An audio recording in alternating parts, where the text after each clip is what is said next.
Hi, Larry Kaye here with ShadowAnyone.com, and today I'm going to share with you 2.5 dirty tricks that bad guys really hate. Now, this comes out of the idea of my book, 51 Dirty Tricks Bad Guys Really Hate, and you can check that out at 51dirtytricks.com. I'm going to give you a couple of more, 2.5 more today, just to give you a feel for what that book is like. Now, one thing I'm going to say is if you're looking for a book with perfect grammar, if you're looking for a book with no typos whatsoever, if you're an English teacher, move on. You're not going to like it. If you're in this industry or want to learn about this industry, and that's private investigations, that's law enforcement, security guards, loss prevention, all those types of things, then these are tricks and tips that you're going to find interesting. Maybe not all 51, but you're going to find some in there that you like. So dirty trick number one that I'm going to give you today is a really good example of the type of trick that, if you live this world, is very helpful to you. And from the outside, once I teach it to you, you go, well, that's not much of a dirty trick, Larry. And again, go back to the book. Not everyone is going to be a winner as far as your feelings are, but different people are going to like different things. So the first dirty trick I want to teach you about here today is when an officer is ready to search a vehicle. He's made a traffic stop, and he knows after he's made contact with the driver there's something about it that he wants to search the vehicle.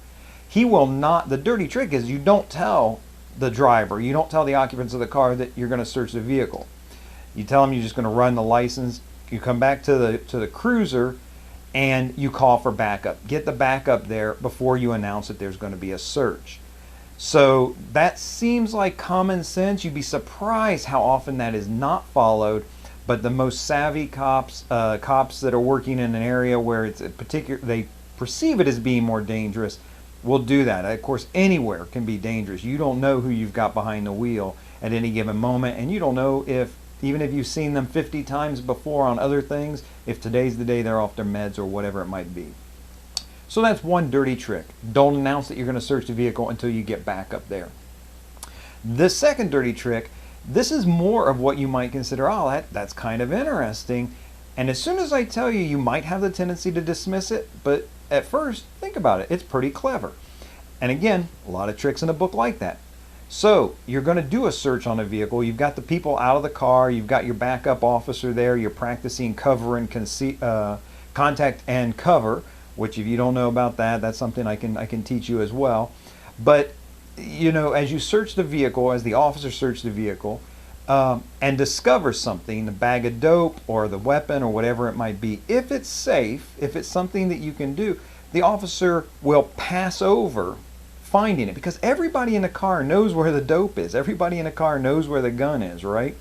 So the officer searching around, he checks under the front seat, he sees that there's a bag of dope, he keeps moving around, he checks the back seat, comes around to the passenger side, never letting the people from the vehicle know that he's found something and that he's going to make an arrest on it. Because if once they see that he's discovered the dope or the weapon, all right, now they're starting to think about fight or flight, and that's very dangerous.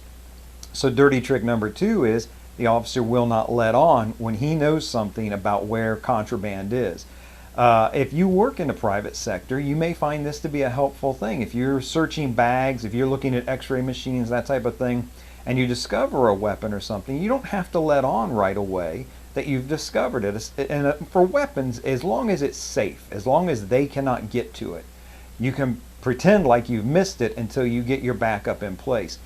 I promise you 2.5 dirty tricks, and a half a dirty trick is just a teaser for what I'm only going to release on my blog in the written format. If you go over to today's date, June 19th, 2017, in the written portion, the third thing that I have there on 2.5 dirty tricks is going to be something that just is not out there to be found as people search around YouTube videos. I don't want people to stumble upon this dirty trick, which is really too strong. Again, if you like these ideas, if you think 51 of these might have 6 or 10 or 12 that you think, oh, that's useful, I would really enjoy learning all of these tricks, then check out 51dirtytricks.com. It's been #1 bestseller on Amazon in its category for well, pretty solid for 14 months, and then it constantly off and on back to that #1 spot. A lot of people have enjoyed it. You might too. This is Larry Kaye with ShadowAnyone.com. Remember, do the right thing, even if it's the hard thing.